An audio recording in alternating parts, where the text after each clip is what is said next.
नमस्कार दोस्तों। देखिए, प्रेम संसार की हर भाषा, हर संस्कृति और हर युग में इस एक भावना को शब्दों में बांधने के अनगिनत प्रयास हुए हैं। हाँ, और महाकाव्यों से लेकर आधुनिक कविताओं तक हर जगह इसका वर्णन मिलता है ना? बिल्कुल मिलता है। लेकिन सच कहूं तो आज हम जिस प्राचीन ग्रंथ के पन्नों को पलटने जा रहे हैं उसकी बात ही कुछ और है। मतलब ये कोई साधारण रचना नहीं है। हम बात कर रहे हैं अमरुशतकम की। एकदम सही। 8वीं शताब्दी में राजा अमरू द्वारा रचित ये 100 श्लोकों का संग्रह महज एक पुस्तक नहीं है। इसे पढ़कर ऐसा लगता है जैसे किसी ने प्रेम को दूर से देखकर नहीं, बल्कि साक्षात जिया हो। हाँ बिल्कुल, उसके बीचों बीच खड़े होकर उसकी हर धड़कन को, हर पीड़ा को महसूस किया हो। इसमें प्रेम के इतने सूक्ष्म चित्र हैं कि आज के विशेषज्ञ भी हैरान रह जाते हैं। और इसके जन्म से जुड़ी जो ऐतिहासिक कथा है, वो तो अपने आप में एक बहुत बड़ी पहेली है। सदियों से यह मान्यता है कि महान दार्शनिक आदि शंकराचार्य ने इन श्लोकों की रचना की थी। अरे वो परकाया प्रवेश वाली गाथा, सच में वो बहुत ही रहस्यमयी है। बिल्कुल। कथा कुछ यूं है कि शंकराचार्य, जो एक बाल ब्रह्मचारी थे और जिन्होंने केवल वैराग्य का मार्ग अपनाया था, उन्हें जीवन के हर पहलू का ज्ञान प्राप्त करना था। सांसारिक प्रेम जैसी तीव्र भावनाओं को समझने के लिए उन्होंने परकाया प्रवेश विद्या का उपयोग किया। मतलब उन्होंने अपने शरीर को कुछ समय के लिए त्याग कर एक मृत राजा राजा अमरू के शरीर में प्रवेश किया था। सत्य कहा आपने। और उसी देह में रहते हुए जो गहन सांसारिक अनुभव उन्होंने प्राप्त किए, उसी का परिणाम ये अमरुशतकम है। देखिए, यहीं पर मुझे थोड़ा रुकना होगा। सच कहूं तो ये कथा सुनने में अत्यंत जादुई लगती है, लेकिन क्या ये एक सुविधाजनक तर्क नहीं लगता? मेरा मतलब है, एक महान सन्यासी इतनी सजीव और श्रृंगारिक कविताएं कैसे लिख सकता है? ये एक बहुत ही स्वाभाविक प्रश्न है। बहुत से विद्वान भी यही मानते हैं कि शायद अमरू वास्तव में एक स्वतंत्र राजा या कवि रहे हों, और बाद में इस उत्कृष्ट रचना को शंकराचार्य जैसे महान व्यक्तित्व से जोड़ दिया गया हो। हाँ, धार्मिक वैधता दिलाने के लिए ऐसा किया गया हो सकता है। एकदम। लेकिन अगर हम इस कथा के पीछे छिपे दर्शन को समझें, तो एक बहुत गहरी बात निकल कर आती है। ये कथा असल में ये स्थापित करती है कि आप प्रेम को केवल दूर बैठकर बौद्धिक रूप से नहीं समझ सकते। सच कहा। जब तक आप स्वयं उस अग्नि में नहीं जलते, तब तक ज्ञान अधूरा है। अनुभव के बिना केवल सिद्धांत किसी काम के नहीं होते। और यही अमरुशतकम की सबसे बड़ी शक्ति है। ये सिद्धांतों की नहीं, विशुद्ध और धड़कते हुए अनुभवों की गाथा है। अनुभव ही असली कसौटी है। और दोस्तों, आज की इस चर्चा का उद्देश्य भी यही है। हम इस ग्रंथ के माध्यम से प्रेम के 4 प्रमुख चरणों से गुजरने वाले हैं। हाँ, और हम ये समझेंगे कि हजारों साल पहले के मनुष्य और आज के मनुष्य की भावनाओं में रत्ती भर भी अंतर नहीं आया है। तो चलिए इस यात्रा का आरंभ करते हैं प्रेम के सबसे प्रथम चरण से, मिलन और आकर्षण।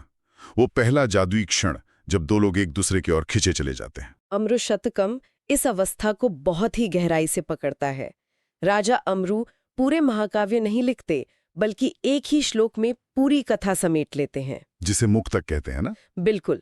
एक श्लोक में नायक कहता है कि जब वो मेरे समीप आती है तो मेरी क्या स्थिति होती है, ये मैं शब्दों में नहीं बता सकता।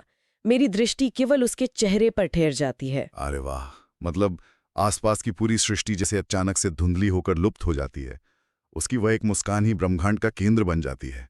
एकदम सही। और ध्यान देने वाली बात यह है कि यहाँ कोई वार्तालाप नहीं हो रहा है।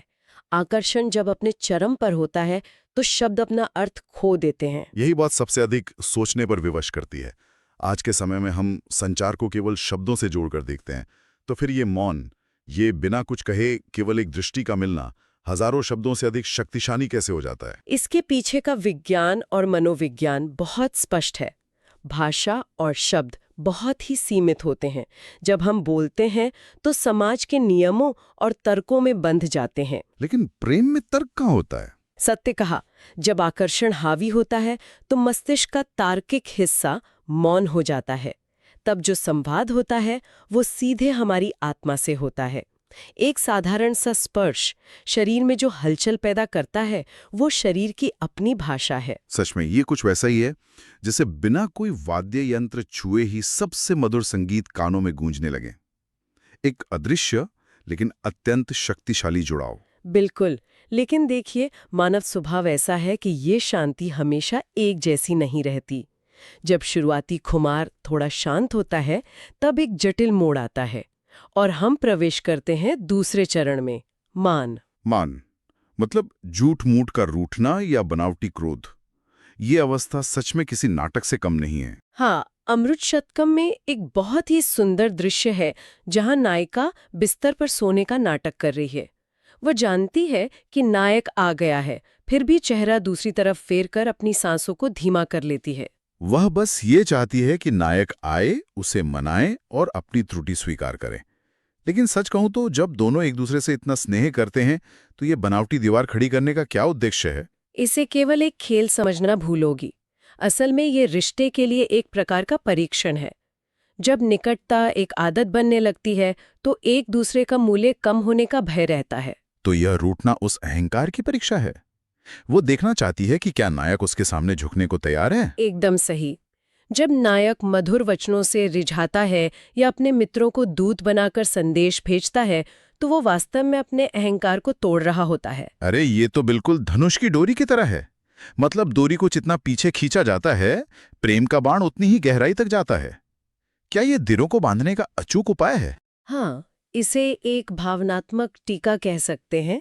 अहंकार टूटने के बाद जब दोनों फिर से एक होते हैं तो वो मिलन पहले से कई गुना अधिक प्रगाढ़ होता है। लेकिन देखिए, ये नोकझोंक तब तक ही सुखद है जब तक नियंत्रण दोनों के हाथ में है। समस्या तो तब उत्पन्न होती है जब परिस्थितियां या भाग्य उन्हें अलग कर देता है। और यहीं से ये मधुर गाथा एक अत्यंत मार्मिक चरण में प्रवेश करती है, विरह और प्रतीक्षा।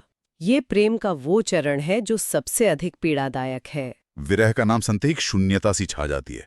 अमृत शतकम में विरह का चित्रण सच में हृदय विदारक है। बिल्कुल। एक दृश्य में नायिका चांदनी रात में अपनी खिड़की से बाहर शून्य में देख रही है।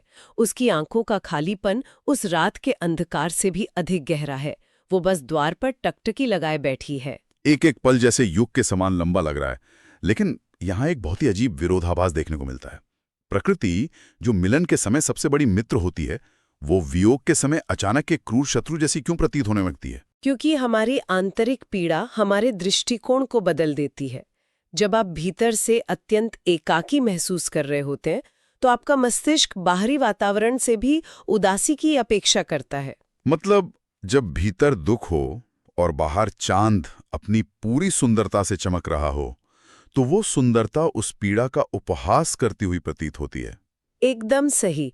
बाहरी सुंदरता विरहिणी को ये स्मरण कराती है कि उसने क्या खो दिया है। वही ठंडी चांदनी अब शरीर को अग्नि के समान जलाने लगती है। सच में, जैसे किसी बहुत गहरे दुख में डूबे व्यक्ति के सामने कोई उत्सव मना रहा हो। वो विसंगति उस दुख को बर्दाश्त के बाहर बना देती है। हाँ, और ये विरह की अग्नि वास्तव में एक भट्टी की तरह काम करती है। इसमें तप कर प्रेम में बचा हुआ हर प्रकार का स्वार्थ जलकर भस्म हो जाता है। व्यक्ति के भीतर का मैं पूरी तरह टूट जाता है। और ये लंबी प्राणघातक तपस्या ही प्रेम को उसके अंतिम और सर्वोच्च चरण के लिए तैयार करती है, पुनर्मिलन और समर्पण। लंबी प्रतीक्षा के बाद का मिलन। अमृत शतकम के अंतिम श्लोकों में यह क्षण किसी भी कल्पना से परे है। भयंकर ग्रीष्म और भारी वर्षा के बाद जैसे पूरी प्रकृति शांत हो जाती है। बिल्कुल वैसा ही। विरह की अग्नि में जलने के बाद जब वे दोबारा सामने आते हैं तो ना कोई शिकायत होती है, ना कोई मानो मनावल।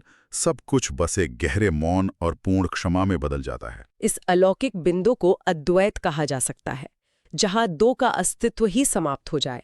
पुरानी सभी त्रुटियों को भूलकर पूर्ण समर्पण का भाव उत्पन्न होता है। मतलब जैसे दो अलग अलग नदियां अथाह सागर में विलीन होकर अपना स्वरूप हमेशा के लिए समाप्त कर लेती हैं। क्या सच्चा प्रेम वास्तव में वही है जहां व्यक्ति अपना संपूर्ण अहंकार त्याग दे? सत्य कहा। मानो एक प्यासी धरती को अंततः वर्षा का जल मिल गया हो। जब तक मैं और तुम जीवित हैं, प्रेम अपूर्ण है। जब दोनों मिलकर एक हो जाएं, वही पूर्णता है। तो इस पूरी गाथा का निष्कर्ष यही है कि प्रेम मात्र एक क्षणभंगुर भावना नहीं, बल्कि एक संपूर्ण जीवन साधना है।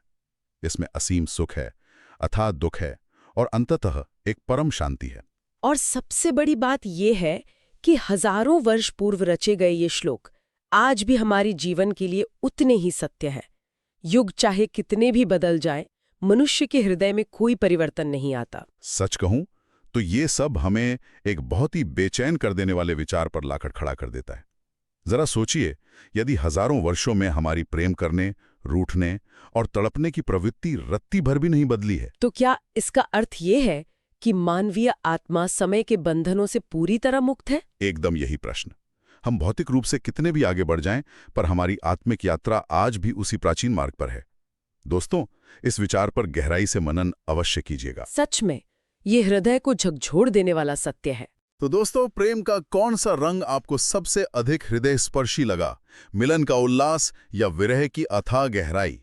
यदि इस प्राचीन गाथा ने आपके हृदय के किसी तार को छुआ हो, तो इस वीडियो को लाइक करें, अपने विचार कमेंट्स में साझा करें और इस अनमोल धरोहर को शेयर करते हुए चैनल को सब्सक्राइब अवश्य करें।